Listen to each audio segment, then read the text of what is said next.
할렐루야. 네, 잘 오셨습니다. 한 주간도 하나님의 그 만지심, 터치를 경험하는 한 주셨습니까? 네, 하나님의 그 만져주심을 경험하신 분들도 있고, 하나님 항상 우리와 함께 동행하시고 우리를 붙잡아 주시고 만져주심을 직접적으로 경험하지 못하였지만 그 가운데 항상 함께 우리와 함께 하시는 분이 하나님이십니다. 믿으십니까? 그 은혜가 있었기에 우리가 또 이 자리에 나올 수 있었던 것임을 기억하시면서 오늘 이 자리가 큰 은혜의 자리가 되기를 간절히 소망합니다. 우리 좌우 앞뒤에 계신 분들과 이렇게 인사하겠습니다. 오늘도 잘 오셨습니다. 네. 또 이렇게 인사해볼까? 언제 막 일어나셔서까지 막 인사하시고, 네. 네. 그러면서 나가시면 안 돼요. 이러시면 인사하시면서 나가시면 안 됩니다. 또 이렇게 한번 인사해 보겠습니다. 하나님은 늘 보호하십니다. 늘 보호하십니다. 네, 좋습니다. 네, 오늘은 우리 여호수아서 9장 3절에서 15절까지의 말씀을 우리가 함께 읽어 내려가긴 하였지만 여호수아서 9장 전체의 말씀으로 함께 은혜를 나누고자 합니다. 오늘 말씀 제목은 예외 없는 은혜입니다. 말씀 제목 한번 따라해 보시겠습니다. 예외 없는 은혜. 네, 좋습니다. 지난주에는 우리가 아이성 전투에 대해서 함께 은혜를 나눴습니다. 아간의 죄악으로 인하여서 아이성 1차 전쟁 때는 이스라엘 백성들이 패배할 수밖에 없었습니다. 그 패배의 원인은 하나님이 부족해서도 아니고 이스라엘 백성들이 모자라서도 아니었고 오직 아간의 죄악 때문에 그 전쟁에서 질 수밖에 없었습니다. 하나님께서 여호수아를 통하여서 너희 안에 죄악을 발견하라 라는 그 말씀을 통하여서 아간의 죄를 발견하고 다시금 그 전쟁을 했을 때는 어떻게 되었습니까? 전쟁에서 이기게 되었죠. 아이성의 사람들 12,000여 명의 사람들이 죽게 되는 상황까지 이르게 되었습니다. 전쟁이 끝나고 기쁨을 만끽할 만도 한데 사람들은 이스라엘 백성들은 전쟁의 기쁨을 만끽하기보다는 에발산에 가서 제단을 쌓기를 시작합니다. 왜 그러한 행동을 했었냐면은 하나님이 모세에게 에발산에 가서 제단을 쌓아라 라고 말씀하셨었고 모세가 받았던 그 명령을 이제 여호수아가 순종하면서 지켰던 것입니다. 그곳에 올라가서 무엇을 했을까요? 모든 율법의 말씀을 선포하기를 시작합니다. 백성들은 모든 율법을 듣고 그것을 우리가 지키면 축복을 받고 지키지 않으면 저주를 받는다라는 것을 명확히 깨닫고 알게 되어지면서 그 가운데 쌓은 제단에서 하나님 앞에 이제 제사를 드리기를 시작하죠. 먼저는 번제를 드리면서 자신들에게 있던 모든 죄악들을 회복하기를 시작을 했고 그 다음에 화목제를 드림을 통하여서 하나님과의 화목을 위한 제사를 통하여 하나님과 이스라엘 백성들의 어떠한 그런 관계가 다시금 원만해지고 그 다음에 그 언약이 갱신되어졌던 모습을 우리가 함께 지난주에 나눴었습니다. 오늘 말씀은요, 드디어 이제 이스라엘 백성들이 본격적으로 이제 가나안을 정복하기에 앞서서 일어난 사건을 보여주고 있습니다. 그런데 이전에 그 이스라엘 백성들이 마주했던 상황과 현재 이제 이스라엘 백성들이 마주한 상황이 너무나 다릅니다. 오늘 말씀 1절에서 2절까지의 말씀을 보시면 이렇게 언급하고 있습니다. 1절을 보시면 이일 후에 요단 서쪽 산지와 평지와 레바논 앞 대의 연안에 있는 헷 사람과 아모리 사람과 가나안 사람과 브리스 사람과 히윗 사람과 여부스 사람의 모든 왕들이 이 일을 듣고 그 다음에 2절을 보시면 모여서 일심으로 여호수아와 이스라엘에 맞서서 싸우려 하더라 라고 이야기를 합니다. 여리고성과 아이성을 정복한 그 이스라엘 백성들의 그 전투 승리했다는 소식을 듣고 가나안 민족의 사람들이 가만히 있는 것이 아니라 그들이 마음을 합하여서 싸움을 준비하기를 시작했다라는 거예요. 연합으로 말입니다. 사실 이러한 모습은 전과 완전히 다릅니다. 이전에는 이스라엘 백성들을 마주했던 가나안 민족들의 그 마음 상태가 어떠하였습니까? 여호수아서 5장 1절 말씀을 보시면 이렇게 언급합니다. 마음이 녹았고 이스라엘 자손들 때문에 정신을 잃었더라라고 말씀을 했었어요. 전에는 정말로 마음에 두려움이 가득했고 전쟁할 엄두도 내지 못하였던 그 가나안 민족들이 이제는 마음을 합하여서 이스라엘 사람들에게 대항해서 전쟁을 준비하려고 한다라는 거예요. 전에는 이러한 의지조차 없던 사람들이 왜 갑자기 이러한 마음을 가졌을까라는 거죠. 이유는 간단합니다. 아이성 전투에서 이스라엘 백성들이 한번 패배했던 그런 전력이 있기 때문에 그러합니다. 근데 여러분 참 재밌는 것은요, 성경을 쫙 읽어 내려다 보시면요, 연합하고 있는 가나안 민족들은요 사실 관계가 좋은 민족들이 아니에요. 평소에는 서로 정말로 모보듯이 봤던 사람들인데 공공의 적인 이스라엘이 이제 오니까 그들이 마음을 합하기를 시작했다라는 거예요. 예수님이 이 땅에 오셨어요. 공생의 기간 동안에 많은 지역에서 복음을 전하고 다니셨을 때에 예수님의 그 공생애를 방해했던 사람들이 누구였습니까? 바리새인도 있었고 사두개인들도 있었습니다. 그들이요, 평소에는 관계가 좋았을까요? 좋지 않았습니다.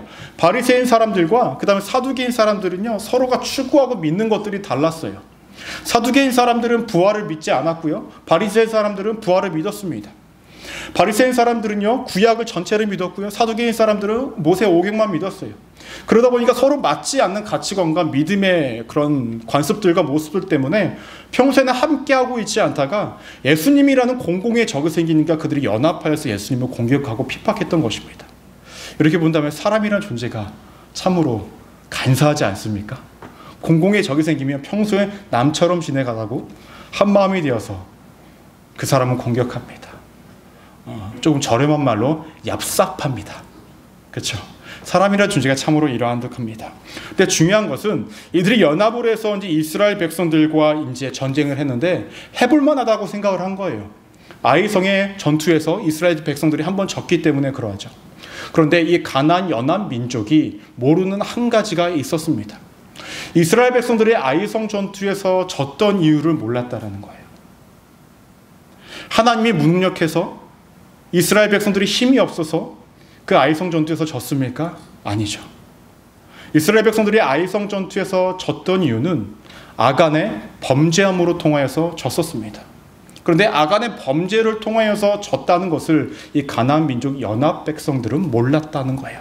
단지 야, 아이성한테 한 번 졌었어? 그러면 우리 해볼만 하다라는 그 현상만 바라보고 그들이 전쟁을 준비하고 있었다는 거예요. 근데 이들과는 반대로 완전히 상반되게 다르게 움직이는 사람들이 있었습니다. 3절 말씀 우리 함께 한번 읽어볼까요? 시작. 기브온 주민들이 여호수아가 여리고와 아이에 행한 일을 듣고라고 이야기합니다. 기브온 사람들은 가나안 연합했던 그 민족들과 다르게 여호수아가 여리고성과 아이성에 행했던 그 모든 것들을 듣고 완전히 다르게 움직이기 시작합니다. 어떻게 움직이냐면 그들의 옷을 허름하게 입고요, 자신들이 떡과 포도주를 허름한 데다 담고 떡이 어떤 곰팡이를 쓸게 해서 누구에게 찾아갑니까? 여호수아와 이스라엘 민족을 찾아갑니다. 근데 참으로 재밌는 것은 무엇이냐면 아까 연합했을 때의 연합을 이루고자 했던 사람들은요, 각 민족의 왕들이었어요. 왕들. 그런데 3절 말씀을 보시면 기브온 사람들은 주민들이 완전 반대되는 일을 합니다. 왜 그럴까요? 여러분, 왕이요, 한 다른 나라에게 속하여지게 되면 가장 많은 것들을 잃어버리는 사람이 누굴까요? 잃는 사람이 왕입니다. 때문에 왕들은 어떻게든 자신들의 것들을 지키기 위해서 전쟁을 선택했고요, 주민들은 어디에 속하든 상관없이 무엇을 지키는 것이 가장 우선순위입니까? 자신의 목숨을 지키는 것이 가장 우선순위. 기브온의 주민들은 왕처럼 행동하는 것이 아니라 목숨을 건진받기 위해서 여호수아와 이스라엘 백성들에게 속하기 위해서 애쓰고 속이려고 하고 이렇게 꾀를 내는 것을 볼 수가 있습니다. 중요한 것은 이 기브온 사람들이 자신들이 입은 것과 신은 것, 가지고 있는 것들은 뭐 헐고 낡은 모습으로 간다고 하더라도 이스라엘 백성들이 받아주냐라는 거예요. 그렇지 않습니까? 그런데 오늘 말씀 7절 말씀을 보시면 이렇게 언급을 합니다. 이스라엘 사람들이 히윗 사람에게 이르되 너희가 우리 가운데 거주하는 듯하니 우리가 어떻게 너희와 조약을 맺을 수 있으랴 하니라고 이야기합니다. 이 기브온 사람들이 이스라엘 백성들을 찾아갔습니다. 그래서 우리는 이렇게 허름한 옷을 입고 그래서 먼 곳에서 왔습니다 라고 이야기를 했지만 이것을 반대합니다. 왜냐하면 우리가 너희가 가나안 민족이라는 것을 의심하지 않을 수 없다라는 거예요. 네, 말씀을 한번 잘 보십시오. 이 거절하고 거부했던 사람이 여호수아입니까? 아니면 이스라엘 사람들입니까? 이스라엘 사람들입니다. 여호수아가 거절했던 것이 아니라 이스라엘 사람들이 거절하고 있었다는 거예요. 근데 기브온 사람들은 여기서 머무르지 않고요, 여호수아를 다시금 찾아갑니다. 여호수아를 찾아가서 뭐라고 이야기하면 우리는 이러한 어떠한 상황 가운데 놓여져서 먼 곳에서 이 자리에 왔으니 우리를 받아달라고 이야기합니다. 우리는 이스라엘의 종입니다 라고 이렇게 이야기를 하고 있었다는 거예요.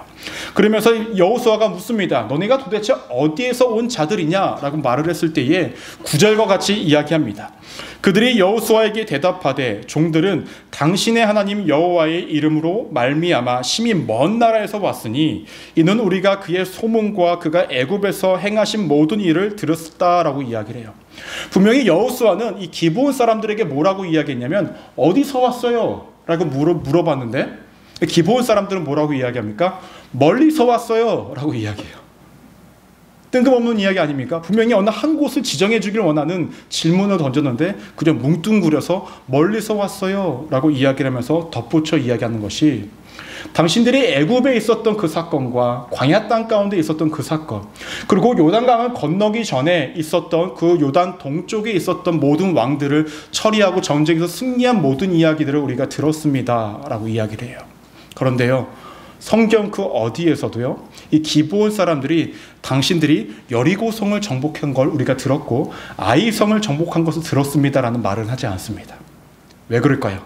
멀리서 왔기 때문에 우리는 여기서 있었던 일을 모른다라고 발을 뒤로 빼는 거예요. 너무나 세세하게 알면 의심받을 수 있지 않겠습니까? 자신들이 가나안 민족이라는 것을. 때문에 그 이야기는 쏙 빼고 나아갑니다. 그리고 우리의 장로들과 우리의 모든 사람들은 당신들의 종이 되기를 원하고 당신들의 속하기를 원한다라고 이야기하면서 조약을 맺자라고 이야기를 하고 있습니다. 결국에는 이 여호수아가 허락을 합니다. 그래서 이스라엘 백성들과 이 기브온 사람들은 함께 이제 조약을 맺고 맹세를 하기를 시작을 합니다. 여러분, 당시에 두 나라가 조약을 맺고 맹세를 하게 되면요, 강한 나라의 역할이 무엇이었냐면, 의무가 무엇이었냐면은 자신들과 연합을 맺고 조약을 맺던 그 약한 나라를 보호해 줘야 할 의무가 있습니다. 이 약한 나라는 어떠한 의무가 있냐면 조공을 이 강한 나라에 바쳐야만 하는 의무가 있었다라는 거예요. 즉 강한 나라는 약한 나라를 지켜 보호해주고 약한 나라는 조공을 바침으로 통해서 강한 나라의 보호를 받는 그러한 역할들이 서로에게 의무가 주어지는 것입니다. 근데 여기서 한 가지 문제점이 발생이 됩니다. 우리 14절 말씀을 함께 한번 읽어볼까요? 시작. 무리가 그들의 양식을 취하고는 어떻게 할지를 여호와께 묻지 아니하고 라고 이야기합니다. 이 모든 결정에 있어서 하나님께 어떠한 것도 묻지 않고 하나님의 말씀하심을 듣지도 않은 채 자신들이 임의로 선택하고 그 자신들의 앞길을 계획하며 나가고 있었다는 것입니다. 그래서 우리가 첫 번째로 기억하셔야 될 것이 있습니다. 이것은 무엇이냐면 예외 없는 은혜는 기도로 시작해 기도로 끝을 맺어야만 한다라는 거예요. 예외 없는 은혜는 기도로 시작해 기도로 끝을 맺어야 한다라는 것입니다. 여러분, 우리는 보통 이렇게 기도를 하죠. 하나님, 내게 은혜를 허락하여 주십시오 라고 기도합니다. 그렇죠? 네. 하나님 은혜 없이는 살아갈 수 없음을 내가 알기에 은혜를 달라고 기도를 해요. 근데 은혜를 달라라는 그 믿음의 고백에 여러 가지 의미들이 있습니다. 1차적으로는 하나님, 내가 영적으로 바로 섬으로 통하여 하나님과 올바른 관계를 맺을 수 있도록 나를 그렇게 만들어가 주시고 나와 함께 해 주십시오 라는 이러한 의미도 있고요. 또 다른 의미는 또 뭐가 있냐면 하나님, 나의 삶 가운데 힘들고 어려운 부분들이 있고 내가 도무지 할 수 없는 이 부분들을 하나님 해결하시고 나의 기도에 응답해 달라라는 의미로 우리가 은혜를 허락해 달라라는 이렇게 고백을 하기도 합니다. 어떠한 고백이든지 간에 어떠한 마음으로 우리가 고백을 했든지 간에 관계없이 우리는 정말로 은혜 없이는 살아갈 수 없는 그러한 사람들인 것은 분명을 합니다. 그런데 우리가 정말로 매 순간 매일의 삶 가운데 은혜를 구하고 있다면 우리가 해야 할 것은 무엇인가라는 거예요. 기도라는 것입니다. 내가 기도를 하는 것은 하나님께서 나의 상황을 몰라서 나의 상태를 몰라서 내가 하나님 앞에 기도를 하는 것이 아니라 하나님은 모든 것들을 다 알고 계시지만 나의 간절함을 하나님 앞에 드리는 거예요. 하나님은 다 알고 계시지만 나의 정말로 이 갈급한 마음을 하나님께 드리는 것이 우리의 기도라는 거예요. 더 나아가서 내가 어떠한 선택의 기로에서 하나님, 내가 정말로 하나님이 원하시는 선택을 할 수 있도록 내가 하나님의 뜻 가운데 거하는 삶을 살아갈 수 있도록 해달라는 그 믿음의 고백이 우리의 기도라는 것입니다. 즉 기도라는 것은 나의 간절함을 드림과 동시에 나의 인생의 선택의 한 길목에서 내가 무엇을 선택해야 할지, 어디로 나아가야 할지, 어떻게 걸어가야 할지를 하나님 앞에 내 입술의 고백으로 드리는 것이 기도라는 것입니다. 이러한 측면에서 본다면 우리의 기도는요, 모든 순간순간 가운데서 매일의 삶 가운데서 이루어져야 하는 것입니다. 그 기도를 통하여 하나님께서 내게 뜻하시는 것이 무엇이고 내가 어디로 가야 할지를 명확히 알고 걸어가야만 우리의 삶의 실수와 잘못이 없는 인생으로 살아갈 수 있다는 거예요. 문제는 여호수아와 이스라엘 백성들은 이런 과정을 쏙 빼먹었다라는 거예요. 그런데 여러분, 참으로 어이없는 것이 무엇인지 아십니까? 현재 이스라엘 백성들의 상태는 어떠한 상황이었습니까? 에발산에 올라가서요, 제단을 쌓았어요. 그리고 번제를 드렸고 화목제를 드렸습니다. 하나님과의 언약을 갱신을 함으로 통하여 이전보다 그들의 마음 상태와 영적 상태가 깨끗하고 거룩하여진 상태였어요. 그럼에도 불구하고 그들 안에 기억하지 못한 건 무엇이었습니까? 하나님이었습니다. 너무나 자신들은 영적으로 마음적으로 깨끗해졌다고 느끼는 그 상황 가운데서 그들이 잊고 있었던 것이 하나님이었다라는 거예요. 근데 이것이 처음입니까? 아닙니다. 처음에 아이성 전투를 눈앞에 두고서도요, 하나님께 어떤 묻지도 않고 듣지도 않은 상황 가운데서 여호수아는 정탐꾼을 보냈었습니다. 정탐꾼의 말을 듣고 전쟁을 하니까 어떻게 되었습니까? 전쟁에서 질 수밖에 없었다라는 거예요. 이스라엘 백성들이 어떠한 상황에 놓여졌을 때에 기도를 하는 그 습관과 좋은 습관이 그들의 삶 가운데 없었고, 하나님께 묻고 구하고자 했던 그들의 마음은 그들의 삶 가운데 어느 순간 없어져 버린 상태였다라는 거예요. 그들이 분명히 하나님과의 어떠한 관계를 회복했다라고 느꼈던 그때에 그들은 여전히 하나님께 묻지 않는 상황 가운데 놓여졌었다라는 것입니다. 그런데 여러분, 한번 잘 기억을 한번 해보십시오. 우리가 만약에 이스라엘 백성이라고 우리가 가정을 했을 때에 우리 앞에 기브온 사람들이 왔다고 한다면 우리도 넘어갈 만하지 않겠습니까? 그들의 행색이요, 굉장히 초라했다라고 이야기해요. 옷도 해졌대요. 신발도 낡았대요. 그들이 이스라엘 백성들을 만나기 위해서 가지고 온 가죽 부대도 헐어버렸고, 곰팡이에 쓴 그 빵을 보니까 시간도 꽤나 많이 흐른 것 같아요. 보여지는 그 모든 행색과 모습들은 정말로 우리가 속을 만한 상황이었다라는 거예요. 그런데 여러분, 우리가 한 가지 명확하게 기억해야 할 것이 있습니다. 여러분, 사단은요, 우리가 기도하지 않아도 될 상황을 우리에게 보여준다라는 거예요. 무슨 말인지 아십니까? 기도하지 않아도 될 만한 상황을 우리에게 보여줘요. 우리 스스로가 결정해도 이상이 없을 것 같은 상황, 내 스스로가 이 문제를 해결할 수 있을 것 같은 상황, 내 스스로가 이것을 해도 전혀 문제가 없을 그 상황을 우리에게 제시해주고 줌으로 통하여서 우리에게 기도를 할 수 있는 상황이 아니라 우리가 스스로 선택하고 우리의 마음대로 행할 수 있는 그 상황을 보여주는 것이 사단의 역할이라는 것입니다. 여러분, 지금 이스라엘 백성들은 하나님과 등진 상태가 아니었습니다. 하나님과 함께하는 상태였고 하나님과의 모든 관계가 좋은 상태였습니다. 그들은 율법을 지키겠다고 다짐했고 모든 관계가 회복되어짐으로 통하여 하나님께 바로 서고 있다고 믿고 자부하고 있었던 그 시기였다라는 거예요. 그런데 누가 봐도 흔들릴 만한 상황을 사단은 그들에게 보여주었죠. 그리고 그들을 흔들리게 했고 기도하는 것을 쉬게 만들었다라는 것입니다. 그 결과는 무엇이었을까요? 결국 이 기브온 사람들을 이스라엘 백성들은 처리하지 못하고 그들을 죽이지 못하고 자신들 민족 속에 자신들이 가는 그 길에 합류시킬 수밖에 없었다는 것입니다. 우리 성도님들은 어떠하십니까? 내가 매일을 살아가는 생활 속에서 내가 당연하게 해낼 수 있고 내가 당연하게 생각할 수 있고 내가 모든 것들을 내가 이룰 수 있는 그 상황 가운데 놓여졌을 때에도 여러분들은 기도를 하고 계십니까? 내 생각이 옳다고 여겨지고 내 인생의 경험이 이것은 반드시 나 스스로 할 수 있다고 여겨지는 그때에도 여러분들은 기도를 하고 계시냐라는 거예요. 우리는 은혜를 희망하고 하나님의 은혜 없이는 우리의 인생 가운데 하나님의 예외 없는 그 은혜가 항상 주어져야 한다는 것을 알고 기억하고 살아가는데 정작 나는 그 예외 없는 은혜를 매 순간 받기 위해서 얼마만큼 하나님께 나와 기도를 하고 있는가라는 거예요. 내 인생의 어떠한 선택의 길목에서 나는 하나님께 작은 것이든 큰 것이든 기도하며 나아가고 있는가라는 것입니다. 여러분, 사단은요 너무나 교묘합니다. 그럴듯하게 다가오지 않습니까? 경험을 의지하지 마십시오. 내가 알고 있는 지식을 의지하지 마십시오. 내가 할 수 있다고 여겨지는 그때에, 내 생각이 옳다고 여겨지는 그때가 우리가 하나님의 은혜에서 예외될 수 있는 가장 적기입니다. 정말로 여러분들이 하나님의 은혜에서 예외되지 않기를 원하신다면 인생의 그 시작과 끝까지 항상 기도의 연속을 이루시기를 바랍니다. 그래야만 우리가 조금의 실수도 없는 하나님의 은혜 속에서만 거하는 믿음의 삶을 살아갈 수 있습니다. 우리 가슴에 손을 얹고 이렇게 한번 이야기를 해볼까요? 하나님, 내가 기도하기를 쉬지 않게 하여 주십시오. 아멘. 그러한 삶을 살아가 여러분들의 모든 삶의 순간순간 가운데에 예외 없는 은혜가 항상 채워지기를 주님의 이름으로 간절히 축원합니다. 말씀을 이어서 보시면요, 이 기브온 사람들이 이스라엘 백성들을 속인 것이 들통이 납니다. 16절 말씀을 보시면 이렇게 언급합니다. 그들과 조약을 맺은 후 사흘이 지나서야 그들이 이웃에게 자기들 중에 거주하는 자들이라 함을 들으니라 라고 얘기합니다. 이 조약을 맺은 지 3일 만에 들통이 났습니다. 그런데 이들은 두 민족은 어떻게 됐습니까? 서로 맹세를 했죠. 언약을 맺었죠.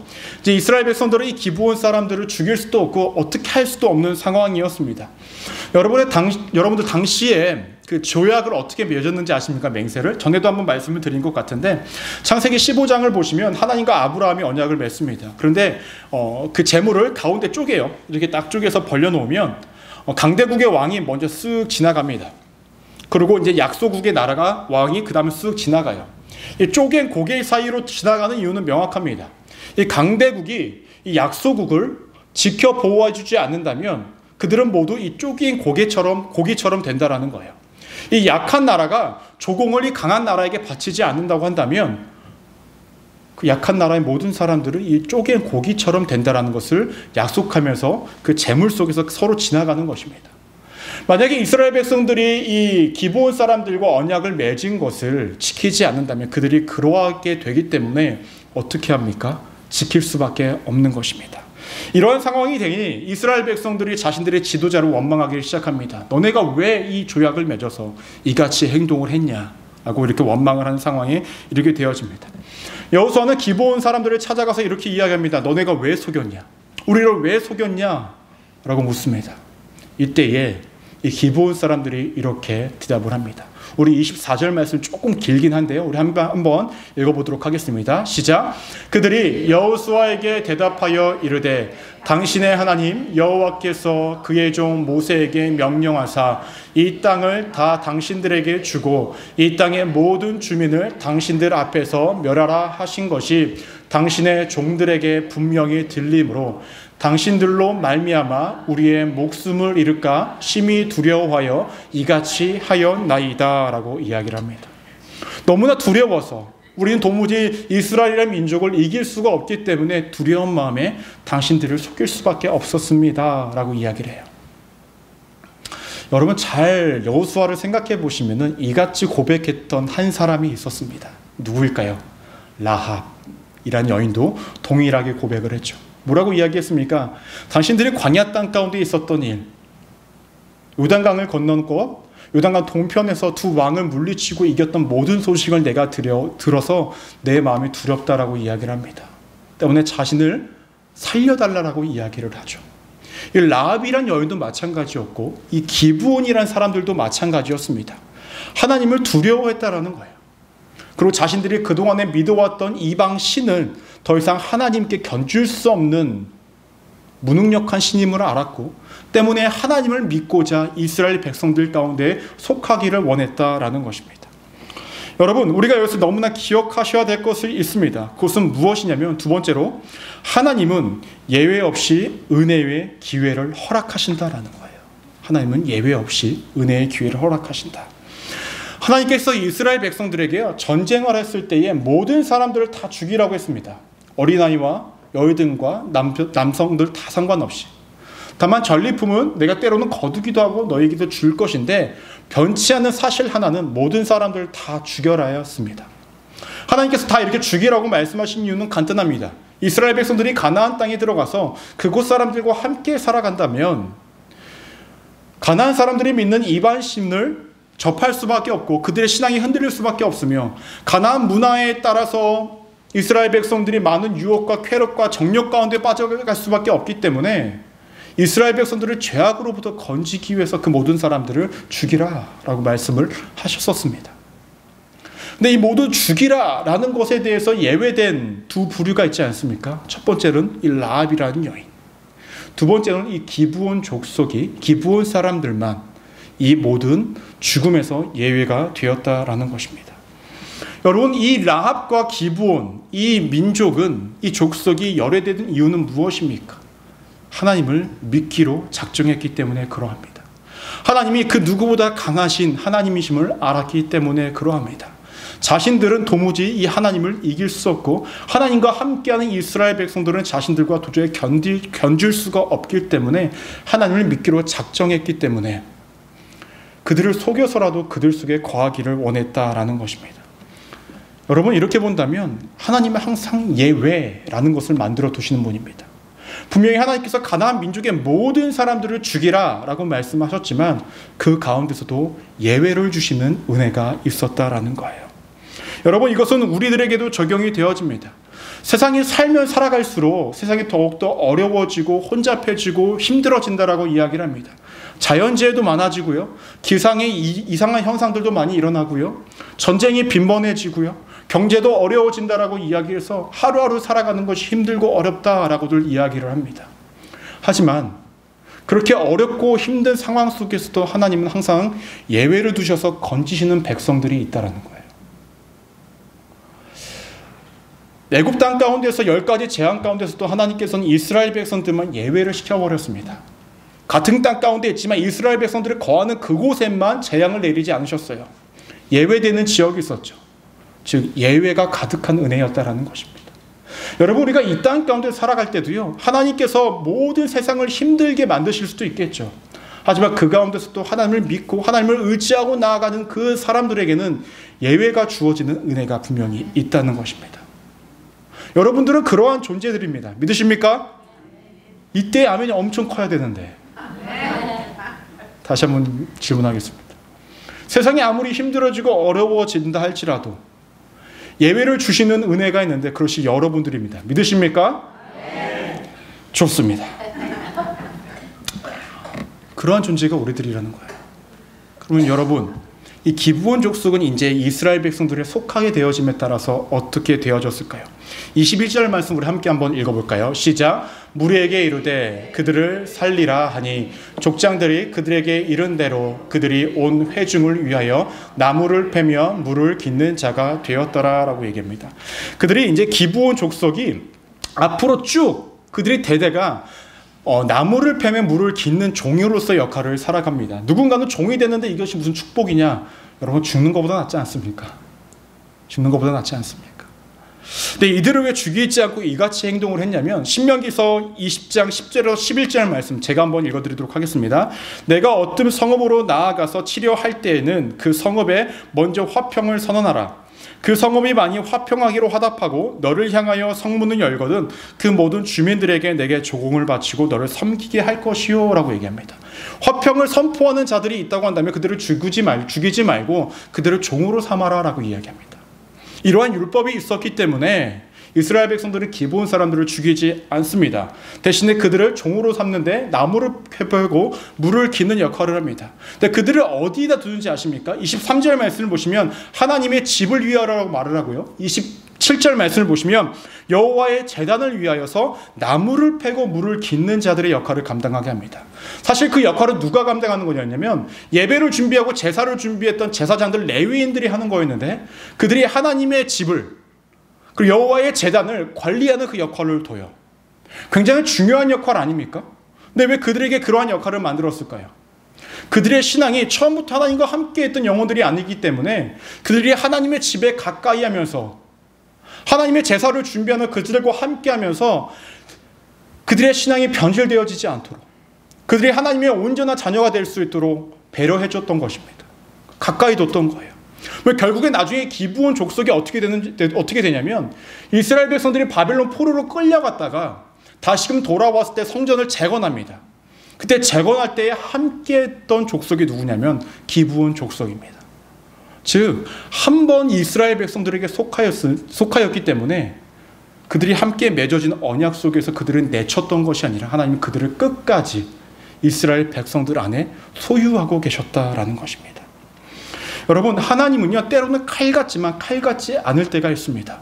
하나님께 믿음으로 나오는 자들에게는 항상 예외를 주시는 은혜가 있다는 거예요. 이것이 우리의 삶 가운데 너무나 큰 은혜입니다. 하나님 정말 모든 것들이 칼같이 다 잘라버리시면 우리 그 누구도 이 자리에 있을 수가 없겠죠. 그러나 우리가 부족하고 모자람에도 불구하고 그럼에도 우리가 주 앞에 나와 내가 하나님을 믿으니 나를 건져달라는 그 한마디를 외칠 수 있다고 한다면 하나님은 우리를 버릴 수 있는 그 상황 가운데서도 예외를 두셔서 끝까지 우리를 품으신다라는 거예요. 말씀을 정리하고자 합니다. 여러분, 우리는 항상 은혜를 사모합니다. 은혜를 받기를 간절히 원하죠. 그 은혜를 받고자 원하신다면, 예외 없는 하나님의 은혜가 나의 모든 순간에 임하기를 원하신다면 여러분들의 삶의 시작과 끝을 기도로 시작하여 기도로 마무리를 지시기를 바랍니다. 내가 할 수 있다고 여기는 모든 것들, 세상 사람들이 당연히 이거는 이렇게 하면 돼 라고 여길 수 있는 그 모든 것들 가운데서도 여러분 먼저 기도를 하십시오. 사단은 우리가 기도하지 않아도 될 이유를 보여주고 기도하지 말아야 할 이유를 제시해주며 기도하기를 멈추기를 원하기 때문에 그러합니다. 우리 성도님들은 항상 기도를 통하여서 하나님 앞에 바로 서는 믿음의 삶을 살아가시기를 소망합니다. 더 나아가서 무엇보다 우리의 삶 가운데는 항상 하나님께서 예외를 만들어 주신다는 것을 기억하십시오. 내가 비록 죄악 가운데 살아가고 내 어떠한 혈통과 나의 모습들이 부족함이 있다 할지라도 항상 예외 없는 그 은혜는 우리의 삶 가운데 예외를 만들어 주셔서 하나님의 은혜 속에 거하게 만들어 주신다는 거예요. 항상 그 예외 없는 은혜 가운데에 거하셔서 하나님과 늘 동행하시고 기쁨으로 살아가시는 우리 믿음의 성도님들 되시기를 주님의 이름으로 간절히 축원합니다. 기도하시겠습니다.